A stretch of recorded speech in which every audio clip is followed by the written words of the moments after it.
Kemudian yang seterusnya, Assalamualaikum Ustaz. Untuk waktu berbuka, adakah cukup sekadar kita berpandukan takwim waktu salat atau perlu kita usaha melihat matahari terbenam untuk memastikan betul telah masuk waktu maghrib sebelum kita berbuka? Kerana saya pernah mendengar takwim yang kita gunakan bukanlah 100% tepat.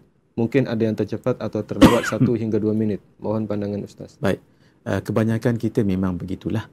Kita kembali kepada satu takwim, yang kedua kepada pengumuman di radio ataupun di televisyen, kemudian dengan adhannya juga, dan adhan di surah masjid. Jadi memang kita tak pasti semua tu.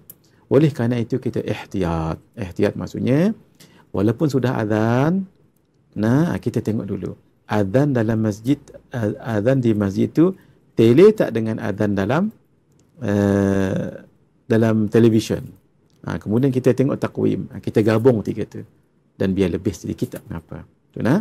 Kalau contohnya adhan di masjid, kita tengok di TV dah adhan belum? Belum. Jangan makan dulu. Kemudian tengok takwim. Takwim tu biasa sama dengan TV. Kita biar lambat sedikit. Tu namanya ihtiyat.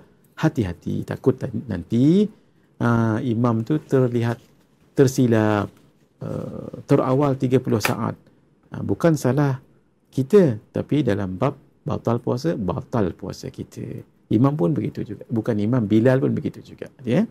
Jadi, yang terbaiknya ihtiyat, lambat sedikit tidak mengapa untuk kita lebih yakin. Nah.